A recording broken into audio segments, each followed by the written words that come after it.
Summary ఒకసారి ఈ assembly ద్వారా రాష్ట్ర ప్రజలందరికీ విజ్ఞప్తి చేస్తున్నా, ఎందుకు ఈ విధంగా జరిగింది అనుకున్నప్పుడు రాష్ట్ర విభజన మనకు కొంత నష్టం కలిగించింది.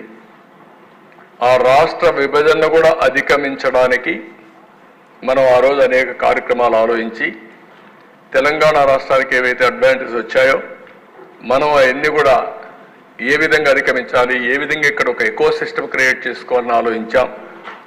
కానీ 1924 విభజన కంటే తీవ్రమైన నష్టం రాష్ట్రానికి జరిగింది. కోలుకోలేని దెబ్బ తగిలింది. అందుకే ఇక్కడ మళ్ళా నేను బ్రీఫ్ చేస్తున్న 6 వైట్ పేపర్లు మనం పబ్లిసైజ్ చేశాం. ఒక్క పోలవరం మిస్మేనేజ్మెంట్ వల్ల 53,000 కోట్ల రూపాయలు ఇప్పటి వరకు నష్టం.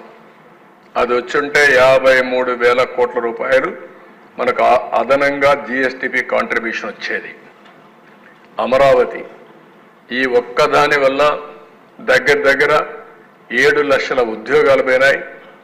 ఒక 2 నుంచి 3 లక్షల కోట్ల రూపాయలు ఆస్తి తరిగిపోయింది. ఎప్పుడు కూడా ఒక విషయం మనం గుర్తుపెట్టుకోవాలి, ఆర్థిక వ్యవస్థ అంటే ఒక వ్యక్తి ఉత్పత్తి చేయాలి, ఒక వ్యక్తి వినియోగం చేయాలి. అది ప్రోడక్ట్ కావచ్చు, మ్యానుఫ్యాక్చరింగ్లో వరి ధాన్యం పండించే రైతు నుంచి వచ్చే ధాన్యం కావచ్చు, ఫ్యాక్టరీ నుంచి వచ్చే సూదులు కావచ్చు, లేకపోతే ఏదైనా వస్తువులు కావచ్చు, లేకపోతే సర్వీస్ అన్నప్పుడు మనం అనేక సర్వీసులు తీసుకుంటూ ఉంటాం. ఇప్పుడు బ్యాండ్ విత్ వాడతాం, దానికి డబ్బులు కడతాం, సెల్ ఫోన్కి వాడతాం, దానికి యూజర్ ఛార్జెస్ కడతాం, ఇలాంటివన్నీ ఉంటాయి.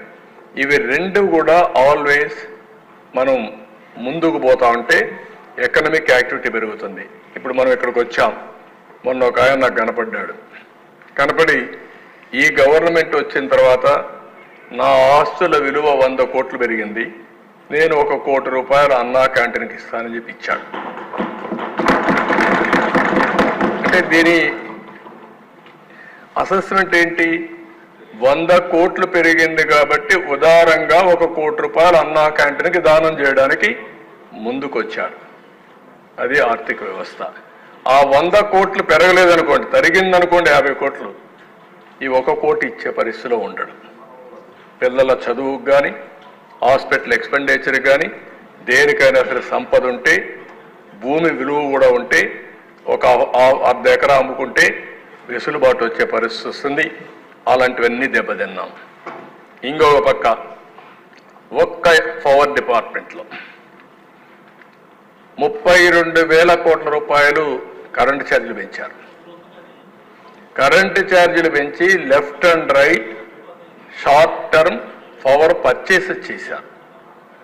ఇంకొక పక్కన మీరు చూస్తే ఎవరైతే పీపీపీలు చేశాం సోలార్ ఎనర్జీ పార్ట్నర్స్ దగ్గర, వాళ్ళ దగ్గర కొనకుండా అవన్నీ క్లోజ్ చేసి షార్ట్ టర్మ్ పర్చేస్ చేశారు. వాళ్ళు కోర్టుకు పోయారు. కోర్టు నుంచి డైరెక్షన్ ఇచ్చి ఆ 9,000 కోట్లు కట్టాల్సిందే అని డైరెక్షన్ ఇస్తే 9,000 కట్టాం. 9,000 కట్టాం. ఊరికే వచ్చిన కరెంటు మనం తీసుకోలేదు. షార్ట్ టర్మ్లో కొన్నారు. 7 రూపాయలు 8 రూపాయలు పెట్టి కరెంటు కొన్నారు, 10 రూపాయలు పెట్టి కరెంటు కొన్నారు. అలాంటి మిస్మేనేజ్మెంట్లు పెద్ద ఎత్తున జరిగాయి. అంటే ఒక పక్కన విక్టిమైజేషన్కి వెళ్ళారు, అసమర్థ ఆలోచించారు, ఆలోచన లేకుండా ఆలోచించారు. కడాన ఈరోజు 1,29,000 కోట్ల రూపాయలు ఒక్క పవర్ సెక్టర్లో ఎలక్ట్రిసిటీ డిపార్ట్మెంట్స్ అనే కలిపి అప్పుల ఊబిలో ఉండే పరిస్థితికి వచ్చింది. ఇది ఎప్పుడు కూడా సమర్థవంతమైన పాలన ఉంటే ఎక్కడికక్కడ వెసులుబాటు వస్తుంది. అసమర్థుల పాలన ఉంటే ఈ విధంగా క్షీణించిపోయే పరిస్థితులు వస్తాయి.